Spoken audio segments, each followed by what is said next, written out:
When Apple released its M1 MacBook lineup, it sent shockwaves through the computing industry. A new M1 chip that replaced the former Intel one and impressive CPU and GPU options. Since acquiring my MacBook, I was really excited to see how well Football Manager would run on it. For those that are familiar with the game, the larger database you select at the start dictates how rich the experience will be, but also how well your computer performs. Based on this, I was keen to do some basic testing to see how the game runs on my M1 MacBook. For your information, my computer is the 16-inch M1 MacBook boasting 10-core CPU and 16-core GPU, along with 16GB of RAM. For the first test, I selected every single league in the game and selected large database size. I wanted to see how long the initial game setup would take and also the progression from one day to the next when in game. The estimated game speed was half a star and the initial setup like this took 9 minutes and 20 seconds. Now that I was in game, I was keen to understand how long it would take to progress from one day to the next. The first time I did this, it took a sluggish 25 seconds.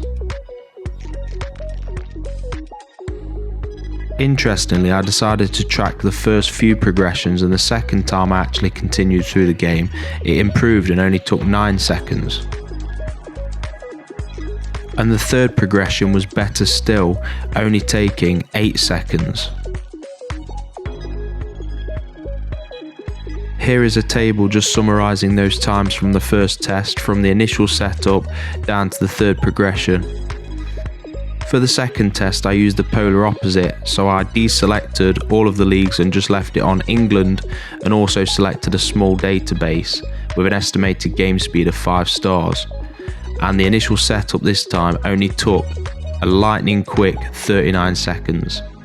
The first progression was less than 2 seconds. The second progression was a meager 1 second. And the third progression was less than 1 second.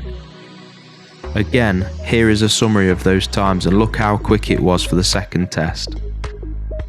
The final thing I decided to look at was how well the match engine actually performed on the M1 MacBook. The PC's 3D graphics capability is 5 stars, as you can see from the video, and I was actually able to set the highest settings in terms of graphics quality, frame rate and so on, without it compromising the M1 Mac's performance. Based on the tests in this video, I would recommend that if you are playing Football Manager on the M1 Mac, that you limit the countries selected to 4 or 5. This will give you a decent sized database, but also an acceptable level of performance that still allows you to churn out seasons relatively quickly. Anyway, that's it for now, but thank you for watching, and if you enjoyed the video, please subscribe to my channel Red Dog Gamer. See you next time.